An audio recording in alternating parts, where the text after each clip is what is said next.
Hi friends, non veg వెరైటీస్కి సమానంగా అంటే taste ఉండే vegetarian special paneer kofta recipe చూపించబోతున్నాను. ముందుగా ఒక కప్పు పన్నీర్ని తురుముకొని వేసుకోవాలి. ఇక్కడ నేను తీసుకున్న పన్నీర్ 200 గ్రామ్స్ ఉంది.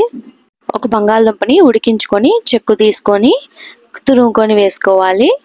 అందులో పావు కప్పు శనగపిండి, 1 టీ స్పూన్ కారం, 1/2 టీ స్పూన్ పసుపు, 1/2 టీ స్పూన్ గరం మసాలా, 2 స్పూన్లు కార్న్ఫ్లోర్, రుచికి సరిపడా సాల్ట్ వేసుకొని మొత్తం అంతా బాగా కలిసేటట్టు కలుపుకోవాలి.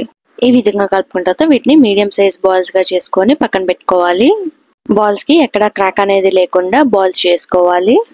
స్టవ్ మీద ప్యాన్ పెట్టుకొని డీప్ ఫ్రైకి సరిపడా ఆయిల్ పోసుకోవాలి. ఆయిల్ హీట్ అయిన తర్వాత ముందుగా రెడీ చేసుకున్న బాల్స్ ని వేసుకొని డీప్ ఫ్రై చేసుకోవాలి. ఈ విధంగా మంచి గోల్డెన్ కలర్ వచ్చిన తర్వాత ఒక ప్లేట్ లోకి ట్రాన్స్ఫర్ చేసుకోవాలి.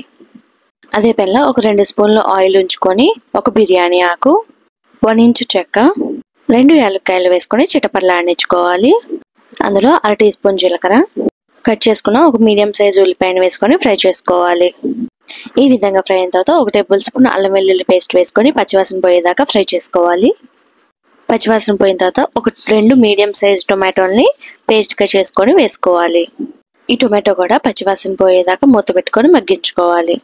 జార్లో 15 నుంచి 20 జీడిపప్పులు వేసుకొని ఫైన్ పేస్ట్గా చేసుకోవాలి. ఈ విధంగా ఆయిల్ అనేది సపరేట్ అయిన తర్వాత 1/2 టీ స్పూన్ పసుపు, 1.5 టీ స్పూన్ కారం ఎక్కువ తినేవాళ్ళు మరి కొంచెం వేసుకోవచ్చు, 1 టీ స్పూన్ ధనియా పౌడర్, 1 టీ స్పూన్ జీరా పౌడర్, రుచికి సరిపడా ఉప్పు వేసుకొని ఒక 2 నిమిషాలు ఫ్రై చేసుకోవాలి.